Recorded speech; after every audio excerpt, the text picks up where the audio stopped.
नमस्कार दोस्तों, स्वागत है आपका मेरे YouTube channel desert to geranium. तो आज हमने ये DHA अप्रूव किया है। इसकी आईडी बंग बंग था और देख सकते हैं कि कितना सुंदर प्लांट है ये। हमने रूट प्रूनिंग भी अच्छे से कर दी इसकी। अब इसके बाद हम इसकी लीफ प्रूनिंग करने जा रहे हैं। तो DHA में बात ये है कि इसके लीव्स इतने करली होते हैं, कई बार ब्रांच हमें दिखते नहीं है।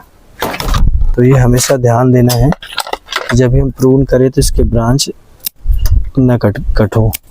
कोशिश करें लीव्स ही प्रून हो। तो इस तरह से हम इसके लीव्स प्रून कर रहे हैं अब, और जल्दी जल्दी लीव्स प्रून कर रहे हैं फटाफट। और इसको ज़्यादातर कोशिश रहेगी कल इसको रिपोर्ट कर देंगे, क्योंकि ये डिहाइड्रेट होता जाता है। और रिपोर्ट करने के बाद हम इसमें पानी नहीं डालेंगे, सिर्फ मिस्टिंग करेंगे, जिससे इसमें सिर्फ लीव्स स्प्राउट हो सके, हल्का फुल्का मॉइस्चर रहे। तो ये देख रहे हैं बिल्कुल करीब से इसकी रूट्स, इसके जो लीव्स है किस तरह बिल्कुल करली है। और लीव्स प्रून करने का एक फ़ायदा इसका सबसे ज़्यादा ये है कि कई बार क्या होता है लीव्स प्रून नहीं करते। अब इसकी करली लीव्स है तो ब्रांचेस तक जो सनलाइट है वो नहीं पहुंचती। तो उसमें क्या होता है मिली बग, स्पाइडर माइट्स, ये सब इनके जो लीव्स के अंदर ब्रांच के नीचे, मतलब लीव्स के नीचे ब्रांच में होते हैं, जिसे हम देख नहीं पाते हैं। तो जिस वजह से ये अंदर ही अंदर, मतलब ये प्लांट को ग्रोथ नहीं होने देते हैं, फ्लावरिंग नहीं होने देते हैं ना। जैसे सकर्स होते हैं, इंसेक्ट है, सकर्स है, मिली बग है, स्पाइडर माइट्स है।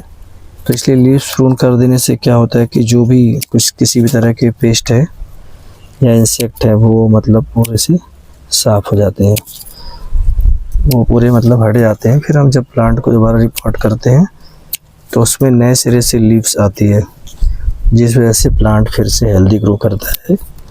और इस प्लांट को अप्रूव इसलिए करना पड़ा क्योंकि इसमें लंबे समय से फ्लावरिंग बट तो बहुत सारी आ रही थी, लेकिन जो है वो फ्लावरिंग नहीं हो पा रही थी। तो देखिए अब इसे हम फटाफट लीव्स प्रून कर रहे हैं। अब इसके बाद अब यहाँ पे देखिए किस तरह से फ्लावरिंग बड फंसे हुए हैं, कभी क्लीन नहीं हो पाता है। तो इसीलिए लीव्स प्रूनिंग करना चाहिए कि एक बार प्लांट एक तरह से सैनिटाइज हो जाता है प्रॉपर, जो भी पेस्ट या इंसेक्ट है वो पूरी तरह से ख़त्म हो जाते हैं। फिर जब हम रिपोर्ट करते हैं प्लांट को, नई ग्रोथ शुरू होती है।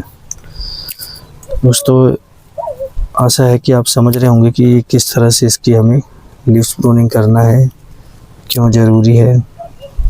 और लीव्स प्रूनिंग करने का एक फ़ायदा है, दूसरा फ़ायदा ये है कि जो इसकी ब्रांच इलॉन्गेशन है वो रुक जाती है, क्योंकि जो इंटरनोड जो गैप है ना इसका, वो बढ़ता नहीं है लीव्स प्रूनिंग करने से। इंटरनोडल गैप नहीं बढ़ने से फिर जो है ब्रांच इलॉन्गेशन इसका रुक जाता है। नहीं तो प्रून कभी नहीं कर रहे तो वो ब्रांच इलॉन्गेट होता रहता है हमेशा, फिर वो बिल्कुल झाड़ जैसा हो जाता है। तो दूसरा जो सबसे इम्पोर्टेंट चीज़ यही है कि इलॉन्गेशन रोकने के लिए हम लीव्स प्रूनिंग करते हैं।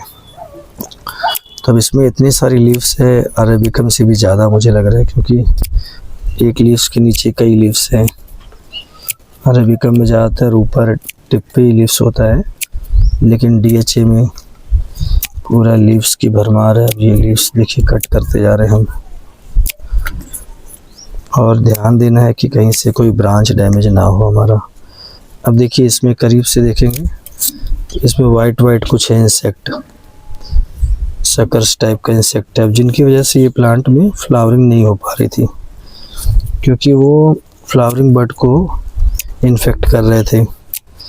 और उसी जो भी फ्लावरिंग के लिए न्यूट्रिशन चाहिए होता है वो न्यूट्रिशन ये सक कर ले रहे थे इंसेक्ट। तो अब हम ये लीव्स प्रूनिंग कर दे रहे हैं तो ये इंसेक्ट भी यहाँ से ख़त्म हो जाएंगे। और नेक्स्ट टाइम से जब हम इसे रिपोर्ट करेंगे और ग्रोथ शुरू होगी, तब इसमें फ्लावरिंग भी अच्छे से होगी, फ्लावरिंग बड आएंगे, फिर फ्लावरिंग भी होगी। तो ये 2-3 चीज़ें ज़रूरी थी जिस वजह से हम लीव्स प्रूनिंग करते हैं इसकी। दोस्तों ये वीडियो देखने के लिए धन्यवाद आपका। कोई भी प्रश्न हो वो आप मेरे कमेंट बॉक्स में कमेंट करके पूछ सकते हैं।